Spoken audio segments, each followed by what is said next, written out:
말씀은 누가복음 10장 38절부터 42절까지 말씀 제가 봉독해 드립니다. 그들이 길 갈 때에 예수께서 한 마을에 들어가심에 마르다라 이름하는 한 여자가 자기 집으로 영접하더라.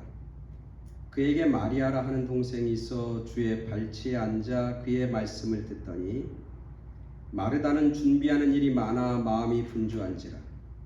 예수께 나와 이르되 주여 내 동생이 나 혼자 일하게 두는 것을 생각하지 아니하시나이까.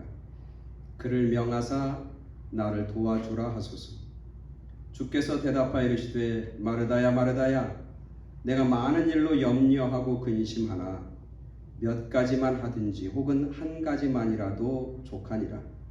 마리아는 이 좋은 편을 택하였으니 빼앗기지 아니하리라 하시니라. 아멘.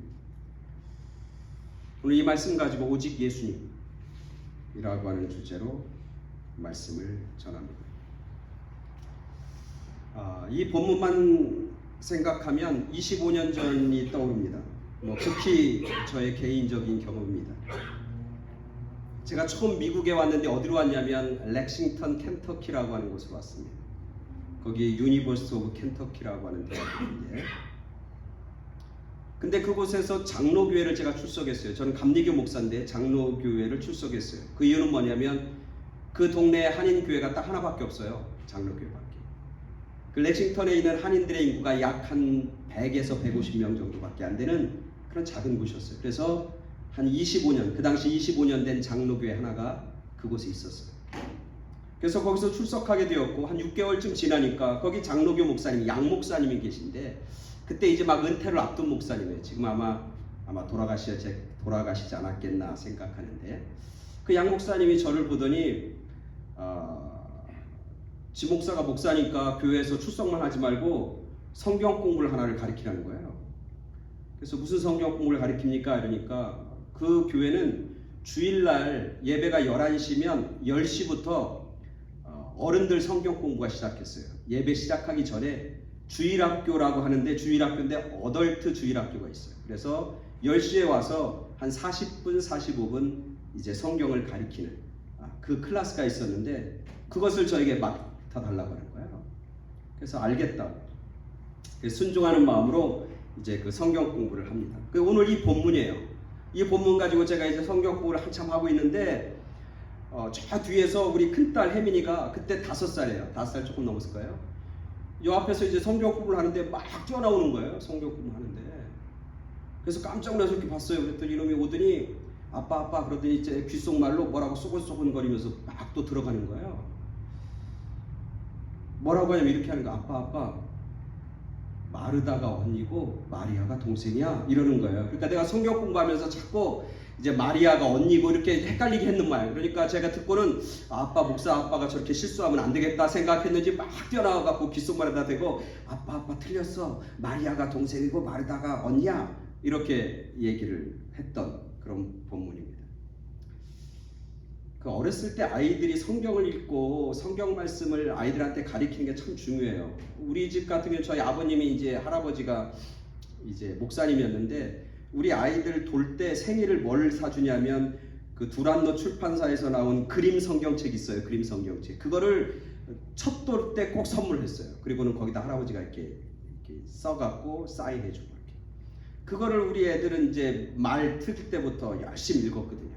그러니까 이제 나름대로 성경에 대한 지식이 쌓여졌던 것 같아요. 그래서 와서 귓속말에 대해서 아빠 틀렸다고 그렇게 가르쳐 주는 거예요. 오늘 이 말씀이에요. 또 하나 오늘 이 말씀을 보면서 드는 생각은 뭐냐면 우리가 하나님의 말씀을 읽으면서 또 하나님 말씀을 대하면서 때로는 오해할 때가 참 많다. 다른 얘기로 하면 잘못 이해하는 경우가 종종 있다. 물론 하나님의 말씀은 해석이 다양해요. 그죠? 해석이 다양. 어떤 시각으로 바라보고 해석하느냐에 따라서 의미는 우리에게 다르게 다가와요. 그래서 옛날 수천 년 전에 쓰여진 하나님의 말씀이지만 지금도 이 말씀이 살아있고 역사에서 오늘 살고 있는 우리들에게 이것이 해석되어져서 이것이 우리에게 힘이 되고 능력이 되고 이 말씀을 통해서 우리의 삶이 변화되고 바뀌어지는 그런 귀한 역사가 나타납니다. 그럼에도 불구하고 성경이 가지고 있는, 말씀이 가지고 있는 본질의 의미, 뜻을 우리가 오해하거나 망각하는 경우가 종종 있게 돼요. 그 중에 하나가 오늘 본문인 거예요.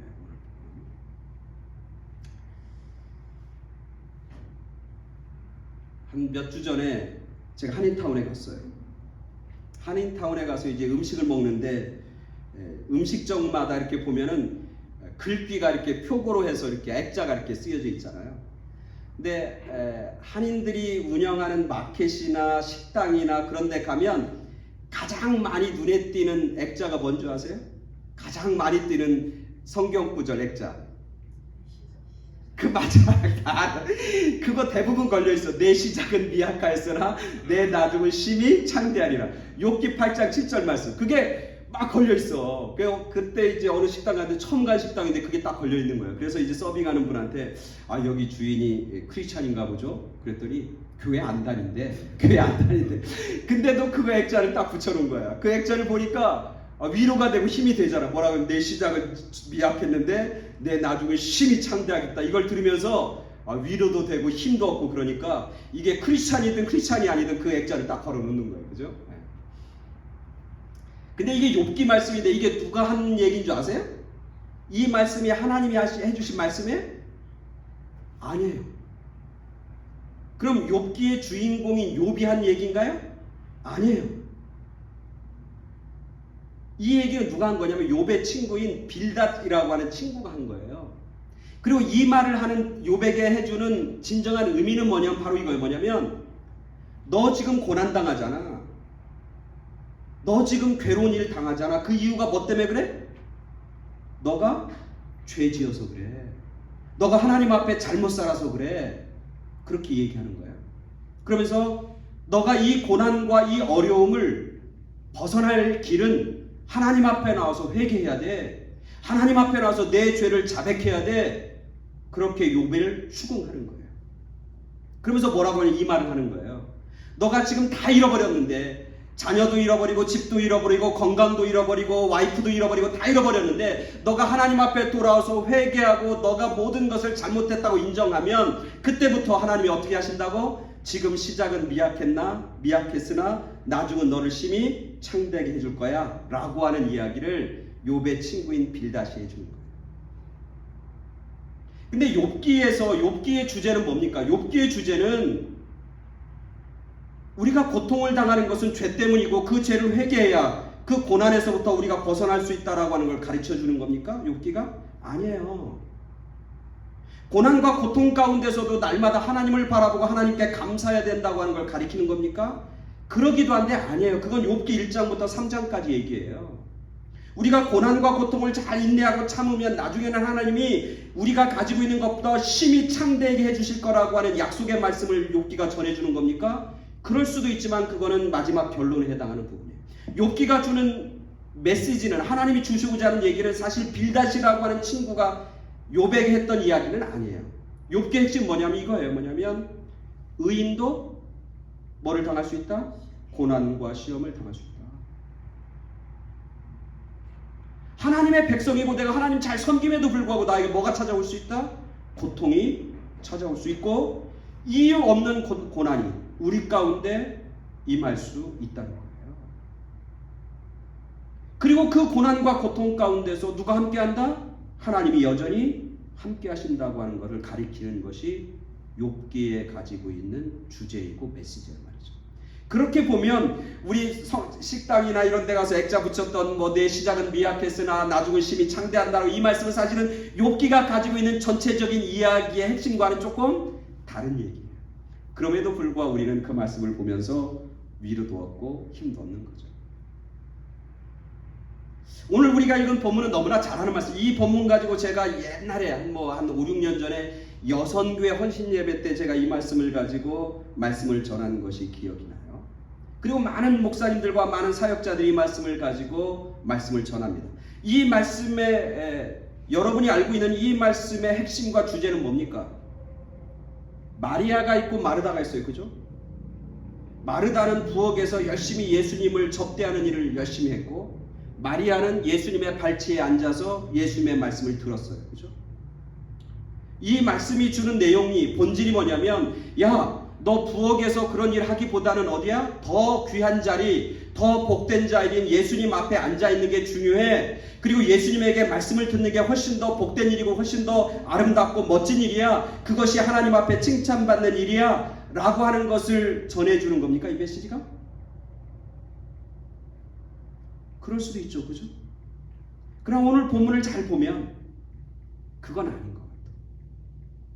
우리는 이 본문을 보면서 많은 사람들이, 저도 그렇게 설교할 때도 있었고 많은 분들이 이렇게 얘기하는 거예요. 말씀의 자리가 귀해. 다른 거 일하는 것보다, 분주하게 하는 것보다 예수님 앞에 앉아서 말씀 기울이고 말씀 듣는 거, 그게 훨씬 더 귀하고 복된 일이야. 그러니까 우리가 다른 것 제쳐두고 말씀 듣는 자리, 말씀 읽는 자리, 말씀 듣는 그곳을 우리는 사수해야 돼. 끝까지 지켜야 돼. 그렇게 이 본문의 핵심, 이 본문의 결론을 그렇게 도출해 내곤 합니다. 그러나 오늘 본문에 보면 사실 그런 의미도 있지만 그것보다 더 중요한 예수님의 메시지와 말씀이 이 속에 담겨져 있는 것이죠. 제가 이 본문을 보면서 말씀의 자리는 귀한 거고 부엌에서 일하는 자리는 귀하지 않은 거야. 덜 귀한 거야. 그리고 그 두 자리를 지켰던 자매를 비교하면서 책망하고 한 사람은 칭찬하는 이런 본문이 아니라고 얘기하는 이유는 뭐냐면, 예수님이 이 동네에 자주 갔죠. 마리아와 마르다와 나사로가 사는 집에 자주 갔어요. 그 동네 이름이 어디예요? 혹시 아세요? 베단이라고 하는, 베단이, 그죠? 예수님이 일 있을 때마다, 예루살렘에 올라갈 때마다 들렸어요. 이 집에 들려서 뭐 했냐면 그들과 함께 식사를 하고 잔치를 베풀었다. 오늘 우리가 읽은 이 본문 말고 이후에도 예수님은 이곳을 들렸어요. 예수님이 유월절을 앞두고 십자가를 달려 지기 전에 이 예루살렘에 올라가면서 베다니에 들려서 이들과 함께 잔치를 베풀었어요. 그게 요한복음 12장에 나와요. 잔치를 베풀었는데 그 잔치를 베풀었을 때 마르다라고 하는 여인, 언니인 마르다는 어디에 있었냐면 그 잔치 때에도 어디 있어요? 부엌에서 일을 하고 있어요. 성경에서 일을 하고 있다고 하는 건데 여기서 일이라고 하는 건 무슨 일이에요? 음식 만드는 일이고 부엌에서 하는 일이에요. 그리고 마리아는 어디 있냐면 예수님 앞에 앉아서 우리가 잘 아는 것처럼 향유 옥합을 깨서 예수님의 발 앞에 뿌리는 일을 감당하고 있는 거예요. 만약 여기서 마르다가 말씀의 자리, 내 앞에 앉아야 돼, 너 부엌에 있으면 안 돼 라고 하는 것을 가리키고 그것을 책망하는 본문이라면, 그 다음에 있었던 잔치에서도 마르다는 여전히 부엌에서 집안일을 하고 여전히 요리하는 일을 한단 말이죠. 그때 예수님이 마르다에게 또 얘기했어야 돼요. 너 왜 아직도 거기 있냐?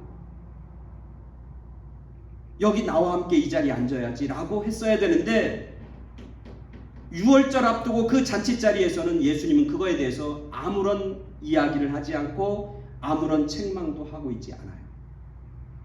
쉽게 우리가 예수님이 이제는 마르다를 포기했나 보다, 이젠 더 이상 말 안 들으니까 이제 예수님이 손 놨는가 보다 라고 생각할 수 있지만, 예수님이 사역하면서 어쩌면 가장 사랑했던 가정이 이 가정이에요. 그래서 나사로라고 하는 오빠가 죽었을 때 살렸던 일들도 이 가정을 통해서 행했고, 예수님이 이 가정을 자주 들락날락하면서 내가 사랑하는 사람들이라고 얘기했어요. 마르다를 예수님이 정말 귀하게 사랑했다고, 다른 사람보다 더 많이 사랑했다고. 그 사랑하는 사람이 잘못된 자리에 앉아 있으면 한 번 이야기하고 그래도 안 들으면 두 번, 세 번 계속해서 이야기하고 교훈하고 책망해야 하는 것이 당연한 거예요. 근데 오늘 예수님은 그렇게 하지 않아요. 다른 얘기로 하면 오늘 본문에서 어느 자리, 예수님 앞에 있는 자리가 귀하고 어디 있는 다른 자리가 귀하고 무엇을 하는 일이 귀하고 뭘 하는 일은 덜 귀하고 이것을 비교하고 이것을 서로 칭찬하고 책망하는 것이 아니라, 이 본문 속에서는 그것보다 훨씬 더 깊은 주님의 메시지와 주님의 말씀이 들어가 있다고 하는 거예요. 그리고 그 말씀, 오늘 말씀을 읽는 우리들에게, 오늘 우리들에게, 저와 여러분들에게도 예수님은 그 말씀을 동일하게 하고 계신 것이죠. 그렇다면 이 본문에서 말씀하고 싶은 내용은 무엇일까? 오늘 본문은 이렇게 시작돼요. 예수님이 한 마을에 들어가는데 마르다라고 하는 사람이 나타나서 예수님과 일행을 자기 집으로 초청해요.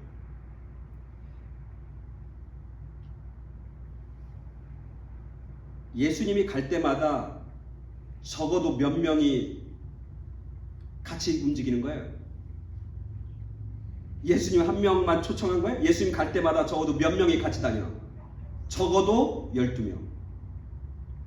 그럼 이 마르다가 자기 집으로 예수님을 초청했는데 예수님만 초청하고 나머지 12명 당신들은 다 딴 데 이렇게 했겠어요? 아니라고. 적어도 12명 이상, 적어도 한 20명 정도 되는 사람을 집으로 초대한 거예요. 한번 생각해 보세요. 그 당시 무슨 캐터링 서비스가 있어 없어? 없어. 없어. 어디 가서 음식을 오더해서 배달을 시킬 수 있어 없어? 없어. 가게에 가서 대충 요리된 음식을 가지고 와서 무슨 어디다 데피기만 하면 되는 게 가능해? 불가능해? 불가능해요. 그렇다면 모든 요리에 처음부터 끝까지 누가 해야 돼? 마르다와 마리아 여인들이 해야 되는 거예요. 그럼 그 일이 한 사람이 아니라 적어도 12명, 13명 미니멈, 적어도 한 20명의 사람들을 먹이고 마시게 하려면 그 일이 쉬운 일은 아니죠. 보통 일은 아닙니다. 엄청난 수고와 엄청난 애씀이 필요한 거예요. 그래서 이 음식을 준비하는 겁니다. 그리고 이 음식을 준비할 때 마리아와 마르다가 이 음식을 마르다가 다 준비했다고 생각하지 않아요. 처음에는 같이 의논하면서 그것을 준비했을 거예요. 그러다가 갑자기 마리아가 동생이 부엌에서 사라진 거예요. 일은 산더미 같은데 동생이 사라진 거예요. 동생이 어디 있나 보니까 예수님 있는 그 자리에 앉아 있는 거예요. 그러니까 마르다가 그걸 보면서 기분이 어떻겠어요? 썩 좋을 리 없는 거예요. 자꾸 눈짓을 하는 거예요. 야 마리아 나와.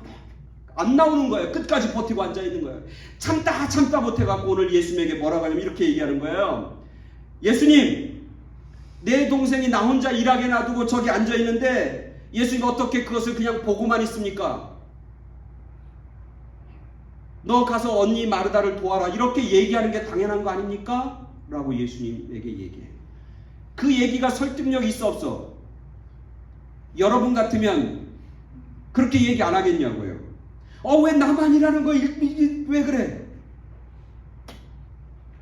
어쩌면 마르다가 그렇게 이야기하는 것이 당연한 거, 어쩌면 예수님이 그 모든 상황과 형편을 다 스캔해보고 딱 확인해보고 그렇구나, 지금 마리아가 여기 있는 게 아니라 부엌에 가서 언니를 돕는 게 훨씬 더 효율적이고 훨씬 더 효과적이라고 생각하고 마리아에게 야 너 여기 있지 마, 너 언니만 놔두고 너 여기만 앉아있으면 어떡해, 언니 도와, 야 말씀을 듣는 것도 중요하지만 말씀을 행하는 것은 더 중요해, 그러니까 가서 언니와 같이 그 일을 도와서 우리가 점심 잘 먹을 수 있도록 좀 도와줘 라고 이야기하는 게 당연한 것 같은 거예요. 근데 오늘 예수님은 그렇게 하지 않아.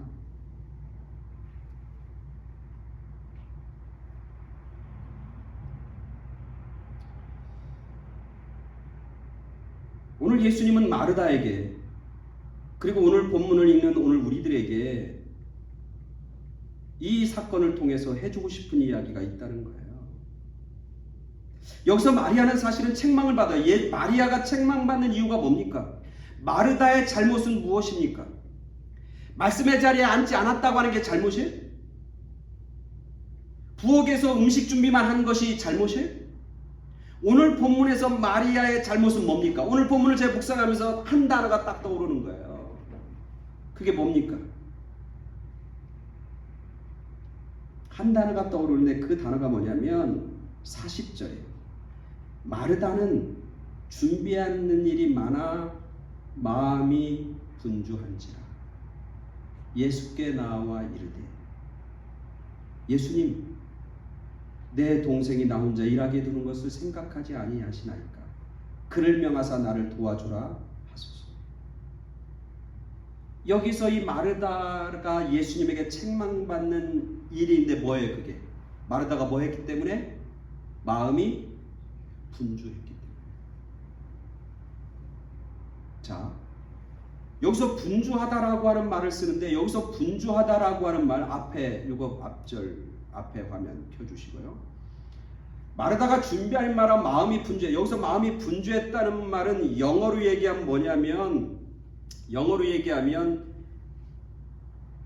distract야. distract. 방해받다. 집중이 안 되다. 주의를 딴 데로 빼앗기다. 그런 의미가 마음이 분주하다.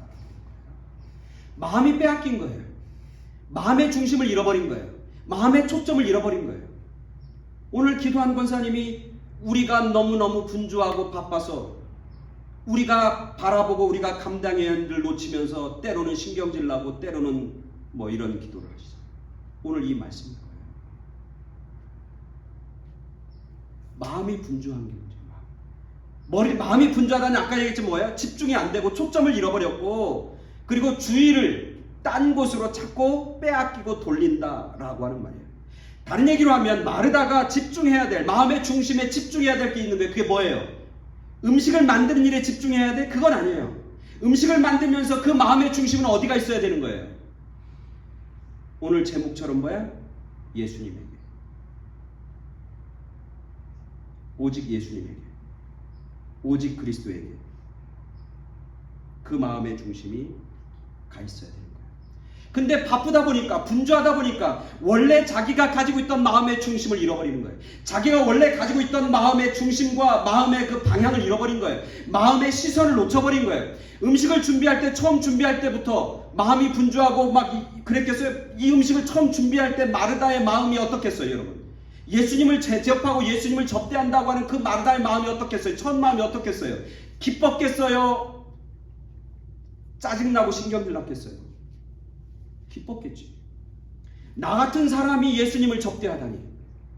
나 같은 사람이 예수님을 위해서 뭔가 만들 수 있고 내가 음식을 준비해서 예수님을 대접한다는 게 이 마르다에게는 얼마나 큰 기쁨이고 감격이었는지 몰라요. 예수님 생각하면 우리 집에 방문하는 것도 기쁘고 내가 음식을 할 수 있다고 하는 것도 기쁘고 내 음식을 통해서 예수님을 섬긴다고 하는 것이 얼마나 큰 기쁨이고 감격이고 영광인지 마르다는 깨닫고 음식을 준비했을 거예요.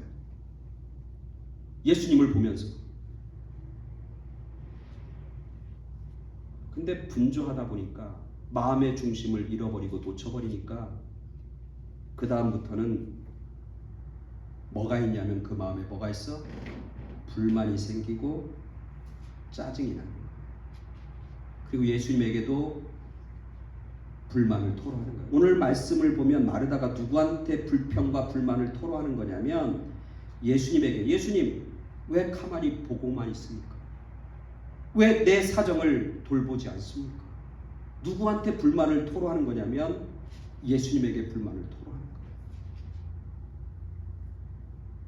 그리고 내가 지금 하는 거에 대한 짜증과 불만 섞인 그런 말을 내뱉고 있는 것이죠.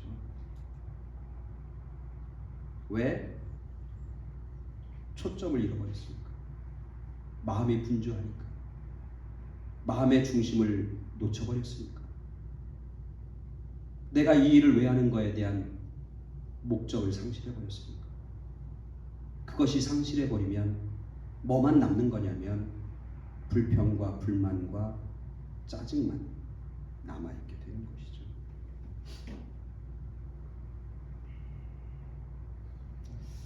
오늘 우리들도 그런 마음을 갖고 교회를 섬기고 하나님의 일을 할 때가 얼마나 많이 있는지. 처음은 정말 기쁨으로, 그게 뭐가 됐든지 감격으로, 내가 주방에서 음식을 하더라도, 내가 성도들 생각하며 음식을 만들 때에도 얼마나 기쁜지, 얼마나 감사한지, 선교를 가는 것도 얼마나 감격스럽고 기쁜 일인지, 아이들을 가르치는 것도 얼마나 감사하고 얼마나 고맙고 얼마나 영광스러운 일인지, 교회에 섬기는 그 어떤 것 하나, 그것이 뭐 음식으로 봉사하든 성찬으로 봉사하든 아이들을 가리키든 선교를 하든 뭐 찬양을 하든 뭘 하든지 간에 처음에는 그 마음이 얼마나 감격하고 감사하고 기쁜지 몰라. 나 같은 사람을 주님께서 사랑해 주시고 구원해 주셔서 주님의 몸된 교회와 하나님의 나라를 위해서 내가 섬길 수 있는 기회가 있고 섬길 수 있는 그런 가능성이 있고 섬길 수 있는 건강이 있고 능력이 있고 그리고 재물이 있다고 하는 것이 얼마나 감격스럽고 얼마나 고마운 일인지 몰라. 근데 점점 시간이 지나면서 그런 감격과 그런 기쁨은 사라져버리고 내가 왜 일을 하는지 그 마음의 중심, 하나님의 은혜 때문에, 하나님의 사랑 때문에, 나를 위해서 핏값으로 사신 십자가의 피 흘림 때문에 내가 여기서 목회하고 내가 여기서 말씀을 전하고 내가 여기서 주님의 몸된 교회 하나님 나라를 위해서 선교하고 봉사하고 섬긴다고 하는 사실을 점점점 잃어버리니까 그 다음부터는 일하는 게 노동인 거예요. 일하면서 짜증이 나는 거예요. 일하면서 괴로운 거예요. 오늘 마르다처럼 예수님 앞에 나와서 왜 내 사정은 안 보니까 왜 나만 일하는 겁니까? 왜 나만 이러고 있는 겁니까? 그리고 예수님이 사라지고 마음의 중심에 예수님이 사라지니까 뭐만 보이냐면 인간적인 모습만 보이는 거예요. 사람들만 보이는 거예요. 왜 나만 일하고 있는 거야? 왜 저 사람은 저러고 있는 거야?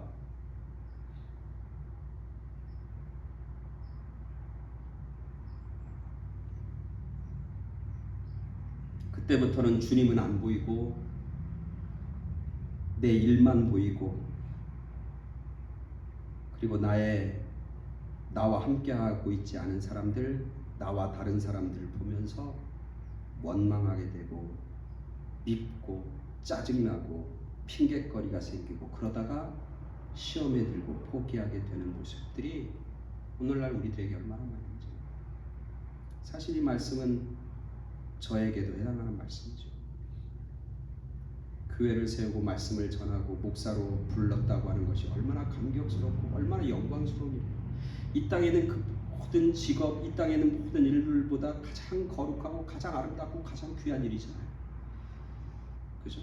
그걸 위해서 목사가 되었고 교회를 개척하고 교회를 섬기는데 자꾸 중심이 그 예수님의 부르심, 하나님의 콜링에 대한 그 부르심이 점점점 없어지면 결국 이 일은 노동이 되는 것이고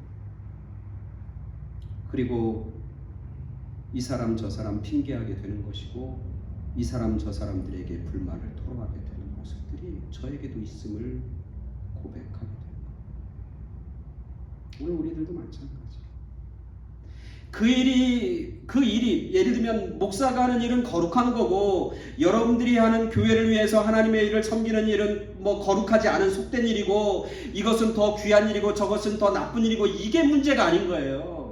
하나님을 위한 길은 그것이 다 어떤 일이든지 다 고귀한 거고 거룩한 거예요. 부엌에서 하는 일, 교회와 성도들을 위해서 주님을 위해서 음식을 만드는 일이 그게 거룩한 거 아니에요? 거룩하죠.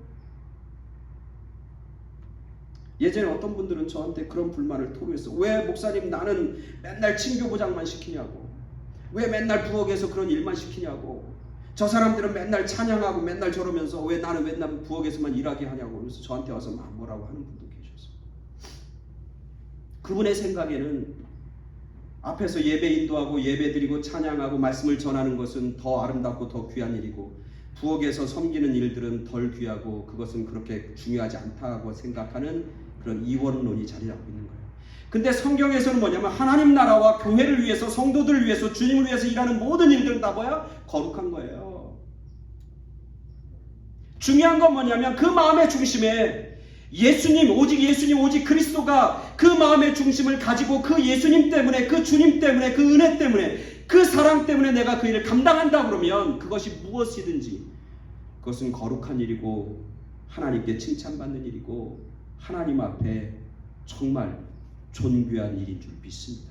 그러나 아무리 귀한 일이라 할지라도 아무리 말씀을 전하는 것 아무리 목사 일이라 할지라도 아무리 예배를 돕는 일이라 할지라도 그 마음의 중심에 예수 그리스도에 대한 은혜, 그리스도에 대한 은혜, 예수님에 대한 사랑의 마음이 사라진다면 그것은 아무리 거룩한 일 같지만 그것은 속된 일이고 그것은 하나님 앞에 칭찬받는 일이 아닌 거예요. 내가 말씀을 전하지만 그 말씀을 전하는 마음의 중심이 이 말씀을 잘 전해서 사람들에게 칭찬받아야지. 이 말씀을 잘해서 설교 잘하는 목사라고 인정받아야지. 내가 이렇게 설교 잘해서 다음에는 더 큰 교회 가야지. 이런 생각을 가지고 말씀을 전한다면 그것은 말씀을 전하는 것이지만 비록 말씀을 전하지만 그것은 속된 일인 거예요. 하나님 앞에 책망받는 일이라는 거예요.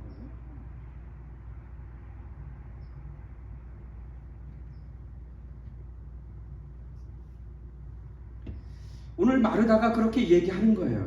마음이 분주하니까, 다른 얘기로 하면 마음의 초점을 잃어버리니까, 마음속에 있는 중심을 놓쳐버리니까, 즉 예수 그리스도, 예수님을 그 마음의 중심에서 놓쳐버리니까 남는 거는 불만이고 불평이고 짜증이고, 그러면서 다른 사람이 보여지기 시작하고 동생 마리아가 보여지고, 그래서 그를 손가락질하고 그를 비난하게 되어 있는 그런 모습들을 오늘 말씀을 통해서 보게 됩니다. 그때 예수님이 얘기하는 거예요. 마르다야 마르다야, 내가 많은 일로 염려하고 근심한다. 마음의 중심을 빼앗기니까 그 마음속에 뭐가 차지하고 있는 거냐면 염려와 근심이 자리 잡고 있는 거예요. 그러면서 얘기하는 거예요. 야, 음식 많이 하지 마. 음식 많이 하는 게 중요한 게 아니야. 몇 가지만 하든지 혹은 한 가지만 하더라도 뭐해? 마음의 중심을 지키고 마음의 중심을 잃어버리지 않고 그것을 준비하면 돼. 그러면 그 일은 아름답고 복된 일이야. 그렇게 얘기하는 거예요. 그러면서 마리아에게 뭐예요? 마리아는 이 좋은 편을 택하였으니 빼앗기지 아니하리라. 마리아가 좋은 편을 택한 건 좋은 자리에 앉아있다고 하는 게 아니라 마리아에게는 뭐가 있는 거예요? 마리아의 중심에는 예수님 앞에 앉아있는데 그 마음의 중심이 뭐가 있는 거예요? 예수님이 있는 거예요. 마음의 중심에 그리스도가 있는 거예요. 이것을 좋은 것이라고 예수님이 칭찬하는 거예요. 거기 앉아있지만 그 마음이 딴 데가 있으면 예수님은 마리아도 비록 그 자리에 앉아있지만 마리아에게도 뭐 했을 거야? 책망했을 거라고 저는 보는 거예요. 책망했을 거라고.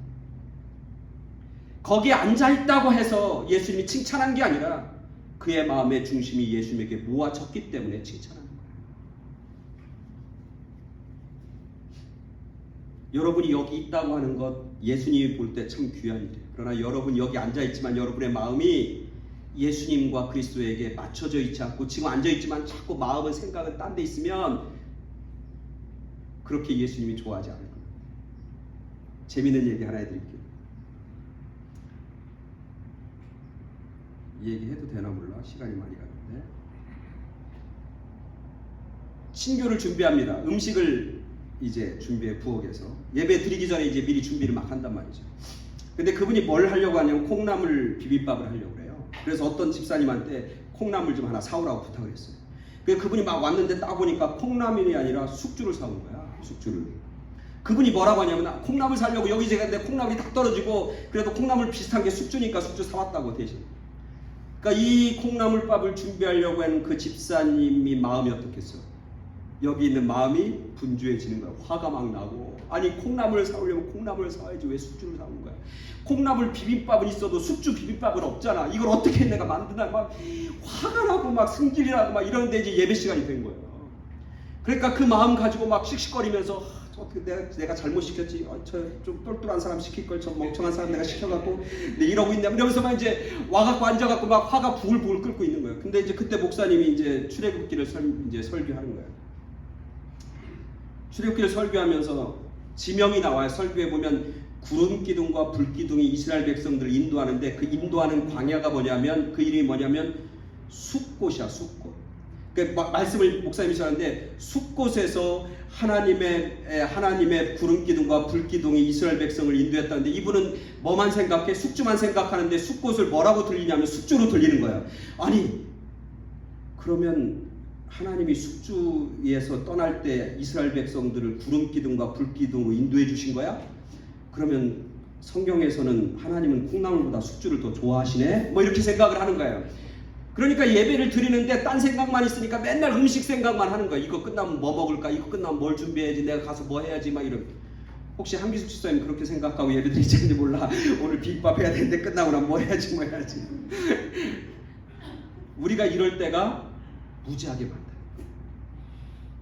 근데 정말 예수님이 중요하고 하나님이 보시는 건 뭐냐면 그의 마음의 중심.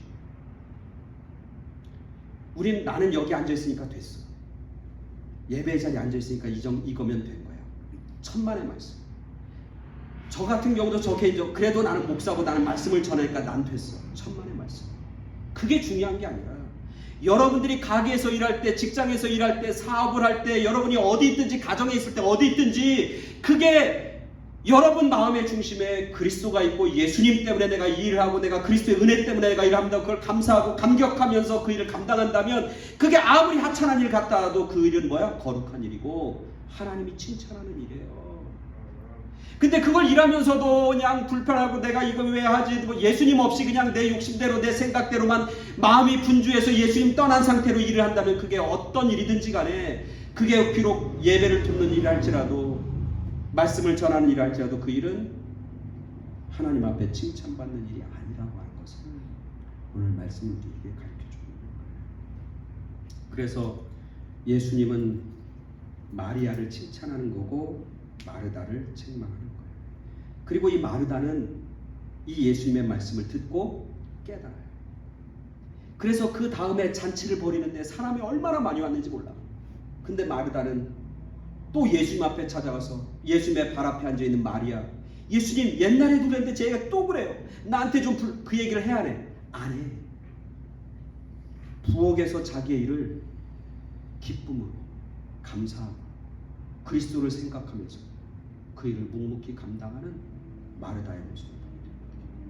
그리고 그 가정에 주님께서 자주 방문하시고 그들을 가장 사랑하시고 그들을 찾아가시고 그들을 만나시고 그들에게 어려운 문제가 닥칠 때 그의 오라비가 죽는 그 위협한 상황 속에서 예수님이 그를 살리시고 기적을 베풀어 주시고 은혜를 베풀어 주셨던 위대한 가정, 위대한 사람들로 그들이 세워지는 모습을 보게 됩니다.